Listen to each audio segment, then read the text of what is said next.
Page 157, because I want you to read that question and follow with me. So they normally don't really ask you to draw a tree diagram, but this one is one that they often ask. Okay.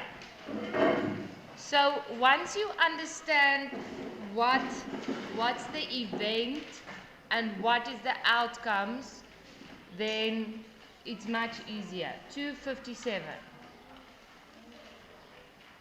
Okay, so they say it's winter in England. The probability that it will snow tomorrow if it snows today is 0.7. Okay? But then they don't tell you what's the probability if it's not snow, that it will not snow, né? But you can calculate that. If the probability is 0.7 for it to snow, what will the probability be for it to not snow? 0.3. Okay, then they give you some more information. The probability that it will snow tomorrow, if it does not snow today, is 0.4. So what's the probability going to be to not snow if it does not snow today? 0.6. Okay. Now they're saying it's snowing on Saturday. What is the probability that it will snow on Monday? Right. Now, if I tell you what the events are and what the outcomes are, then this is easy. The events is the days passing. Okay? The outcomes is whether it will snow or whether it will not snow. So you can't start anywhere but on Saturday because you've only got information on Saturday. So if this is Saturday, what is it currently doing? Is it snowing or not snowing? Snowing. So going to Sunday, the next event, it can either snow or not snow. Okay? Now they say the probability that it will snow tomorrow, this is now Sunday, tomorrow, if it snows today is 0.7. So do you agree that line must have a 0.7? And then this one, 0.3. Because remember the 2 branches or 3 branches or how many number of branches must always add to 1. Okay. So now, if it also snows on Sunday, we're going to the next event, which is the next day, Monday. So, on Saturday it snowed, on Sunday it snowed. What's the probability that it will snow again on Monday if it already snowed on Sunday? They say the probability, remember that one, we are done with that one now. Now we're on Sunday again, it's snowing. The probability that it will snow tomorrow if it snows today is 0.7. So what must be on that line? 0, the probability that it will snow tomorrow if it snows today is 0.7. So on this one it must be 0.7 again. Do you understand that? The probability that it will not snow the day after the day that it snowed is 0.3. Do you all understand that first part? Okay. Now, it's still snowing on Saturday, but now the probability to not snow on Sunday was 0.3. Now going to Monday, if it didn't snow on Sunday, they are saying the probability that it will snow tomorrow, if it does not snow today, we are now at a not snow day, is 0.4. So what must go on that line? The probability that it will snow tomorrow, if it does not snow today, is 0.4. What must go on that line? 0,4. What's the probability that it will not snow?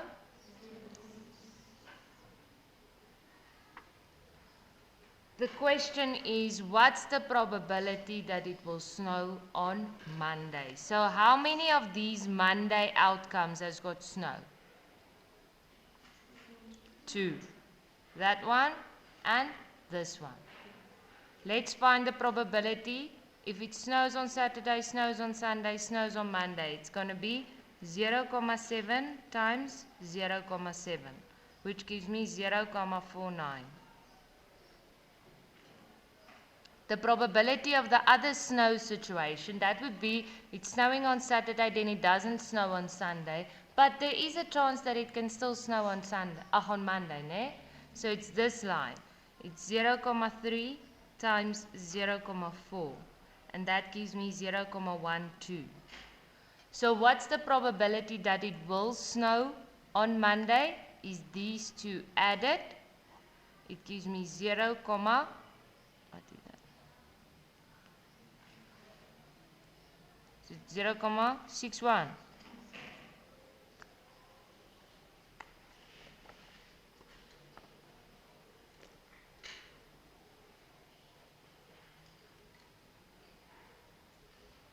Do you understand that, grade 11s? Are you sure? And now you will see with the Venn diagrams that we're going to draw now, you can get a situation where they give you these decimal numbers with a tree diagram and with a Venn diagram. You mustn't just decide it's the one or the other. You must look at the information given, okay? If they're referring to an AND situation, then you must know Venn diagram. Okay? All right.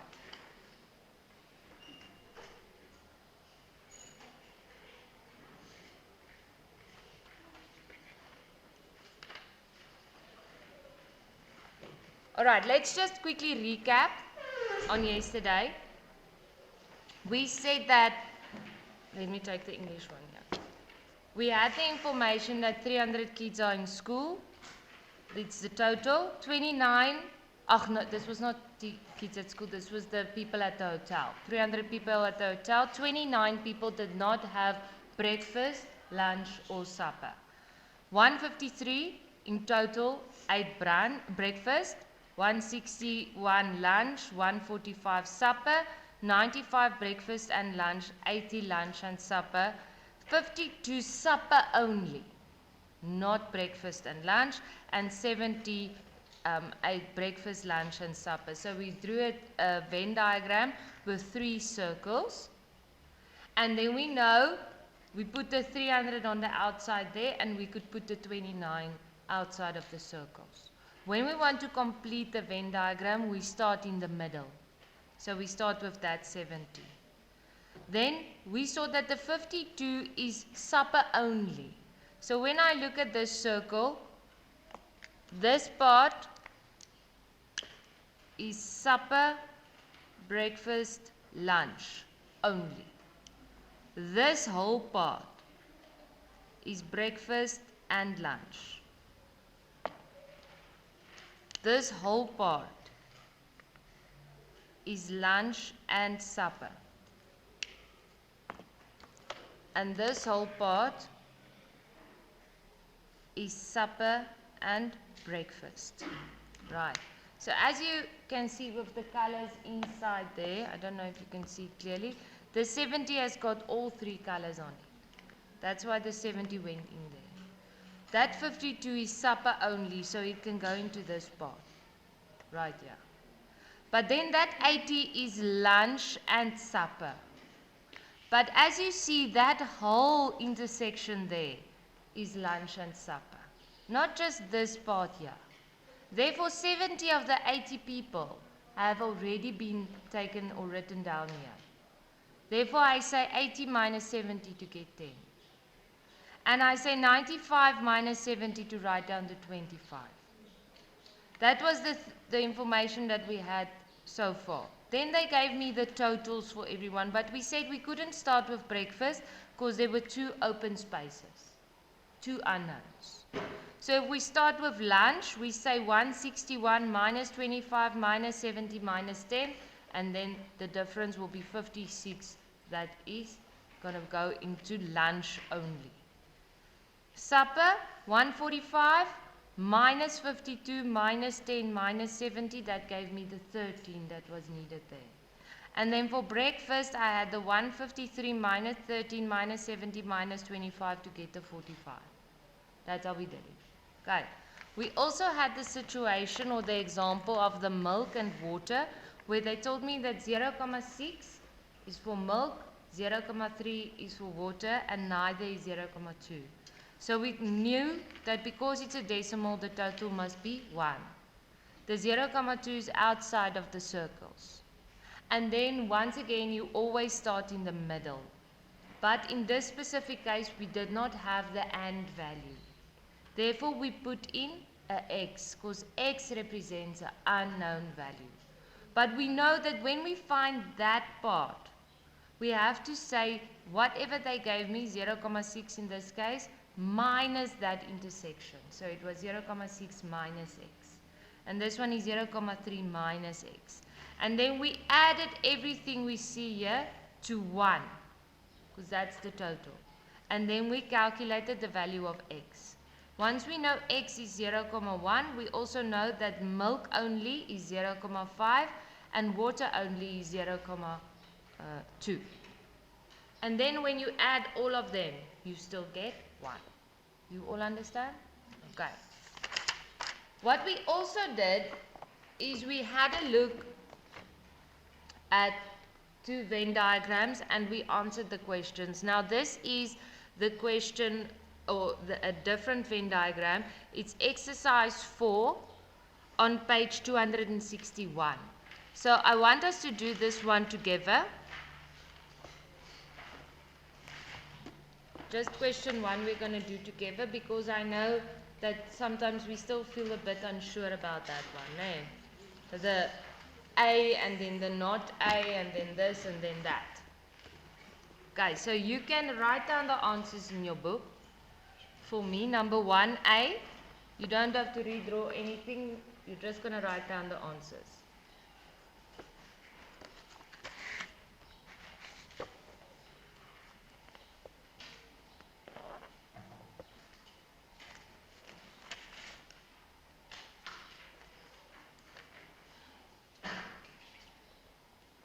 Okay, the first one, what is the probability of A?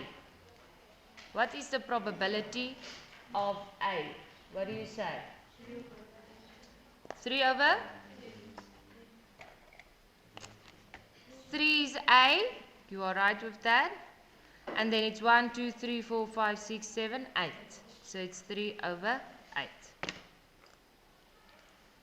B was the probability of B. What's the probability of getting B? 5 over 8.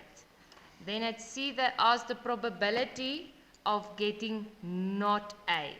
Probability of not A. Okay, let's see. 1, 2, 3, 4, 5. Those two mustn't be included because they are part of the A circle.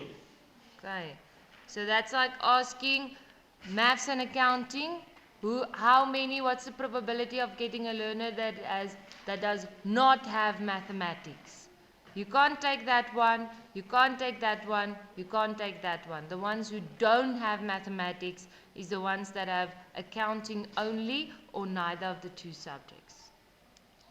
Are you all happy with that? Yes. That is 5 over 8. Okay. D. Probability of B with a 1 there. That means not B. Okay, so this and writing not is the same thing. What's the probability of getting not B? 3 over 8. Okay. Then they asked a question like this, A or B. Okay, now what I ask when they do it like that, they're not asking for a probability. They're asking what are the possible numbers at A or B. So that's like asking, give me the names of the learners who have math or accounting. Okay? So what are the numbers for A or B?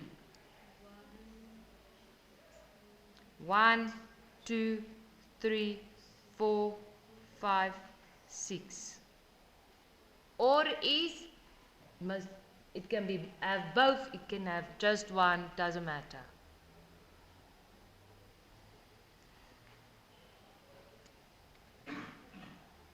If now they're asking for the probability of A or B. What's it going to be?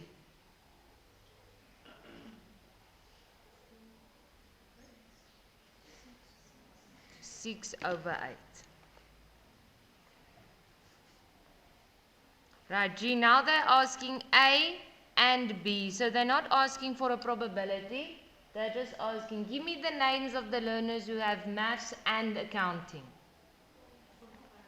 4 and 5. And we put it in a curly bracket. If you put it in a round bracket, then you are giving a coordinate. No. This just tells us it's a collection of answers. Then they want the probability of A and B. What is it? 2/8.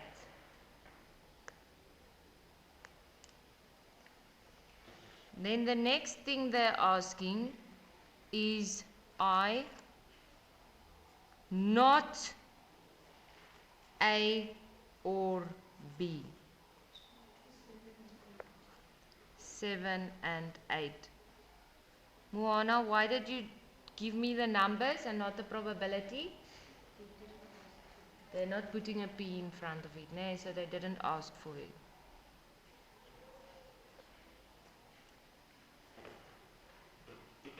Right, the next one is J. They're asking for the probability of not A or B. 2/8. Okay? Not A and B. Not A and B.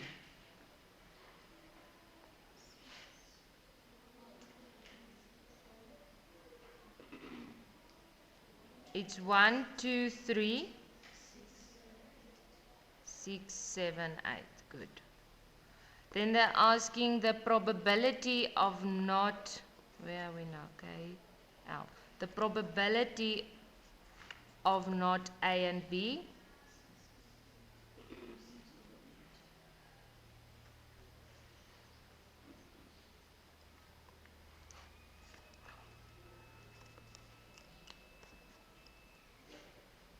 Okay, now it's getting tricky. Remember, when they say and, it must be true for both. When they say or, it must just be the one or the other. Okay. I want A and not B. A and not B. Which are the numbers?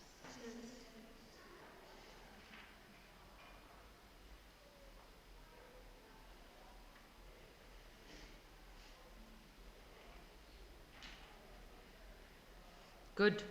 6 only. Then they're asking for the probability of this one.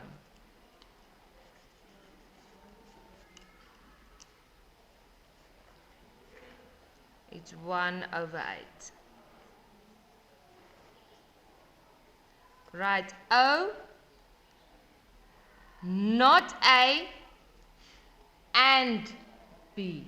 So they want not A and it must be B. Not A, it must not be A and it must be B. Just the numbers. Not A. Which ones are not A? 1, 2, 3, 7 and 8. Okay, that's true for the first part of the question. The second part says, and it must be B. So it's 1, 2, and 3. Not A is 1, 2, 3, 7, and 8. And B, you must understand the question. It's not A and B. Not A and B. It's not A and it is B. Do you understand the way with the words? So therefore the answer is going to be 1, 2, and 3. And then the probability of getting not A and B is going to be 3 over 8.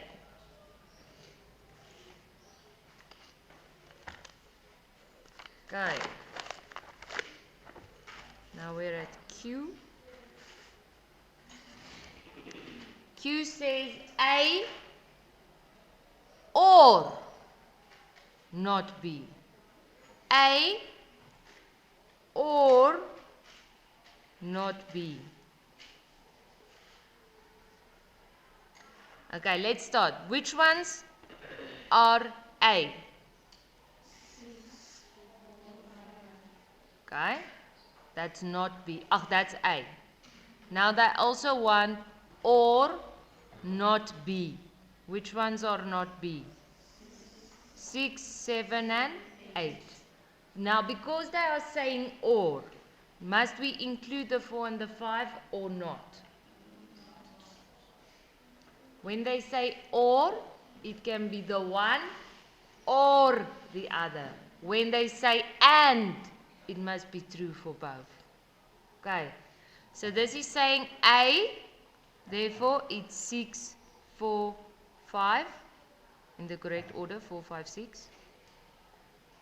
Not B is 7 and 8 also. If this question was stated with an and, then you would leave out the 4 and the 5. Do you understand? Now they're asking QR for the probability of this. It's going to be 2, 4, 5. 5 out of 8.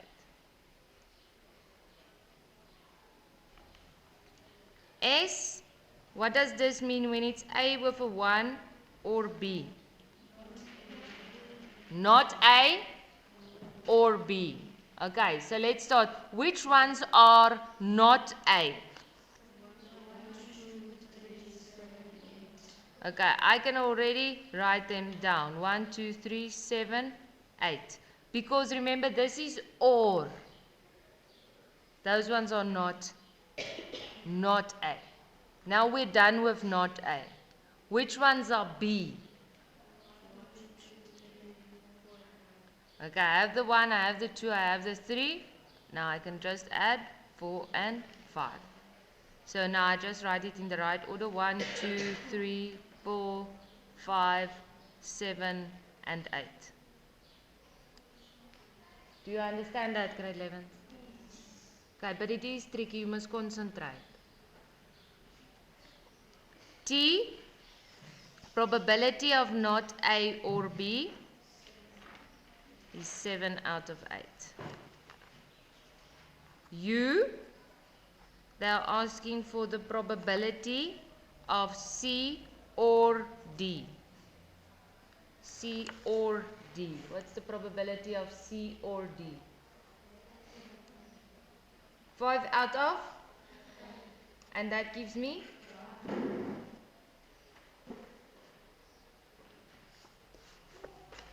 V. What's the probability of C and D? 0. W.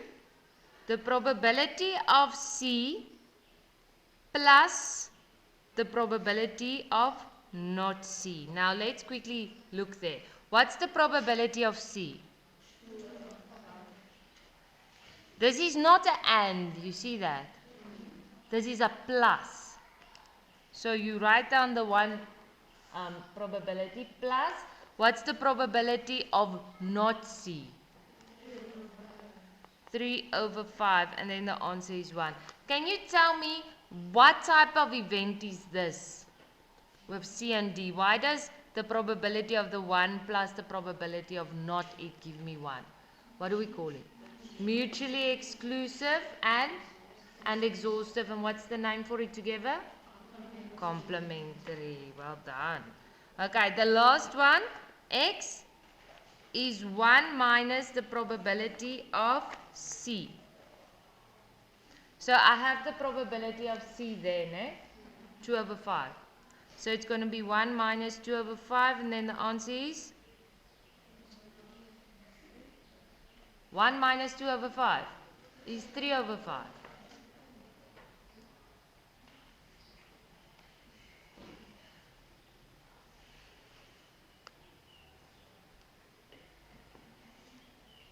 Okay, now I want you to start with that exercise 4.